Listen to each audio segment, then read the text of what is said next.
Today, it operates as the internet's central nervous system. A single post on this platform can wipe billions off a company's market cap in seconds, or mobilize a political movement across an entire continent. It is the ultimate pop culture megaphone, where global fandoms are born and artists command armies of followers.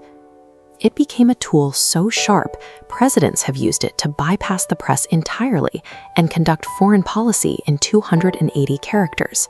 And its reach spans borders, connecting world leaders directly to billions of citizens in real time. That concentration of influence eventually drew the attention of the world's richest man, culminating in a highly public, highly controversial buyout that put one person in absolute control of the megaphone. This world-shaping juggernaut emerged by accident, born out of pure desperation from the wreckage of a failing business. To understand how we got here, we have to rewind to the mid-2000s. Long before the algorithm, there was Odeo, a tight-knit startup founded by a group of friends trying to build an early podcasting company. This chart shows Odeo's projected growth, colliding with a massive brick wall. That wall was Apple. When Apple decided to build podcasting directly into iTunes, they effectively wiped out Odeo's entire business model overnight. The investors panicked. The founders watched their runway evaporate, bleeding cash day by day, with absolutely no competitive edge left.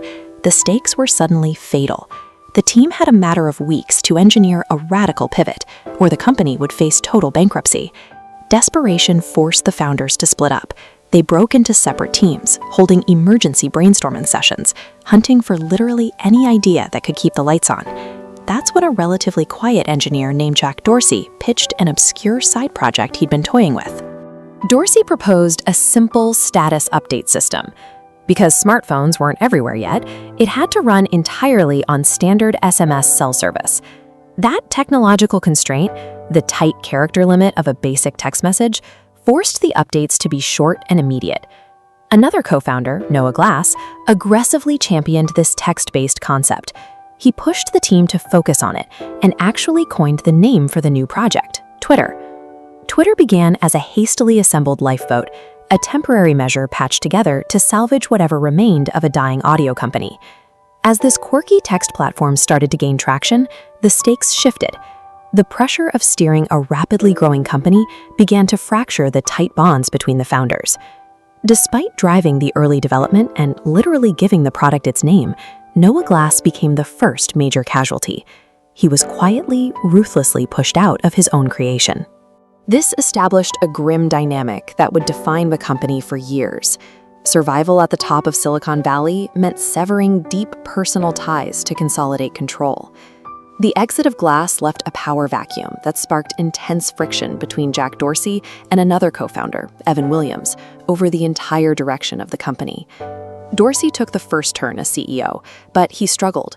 The platform was notoriously unstable, crashing constantly as user numbers exploded faster than the servers could handle.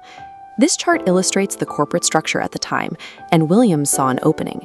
He began tactical maneuvering behind the scenes, convincing those surrounding board members that Dorsey was simply unfit to manage the chaos. The board agreed. In a swift coup, they effectively fired Dorsey from the top job, and Williams slid directly into the CEO chair. But the carousel didn't stop there. Years later, Williams himself was outmaneuvered and ousted in a remarkably similar boardroom coup, paving the way for Dorsey to reclaim the throne. The platform scaling the globe didn't have unified, stable leadership at the helm. Its foundation was built on a graveyard of shifting alliances and backstabbing.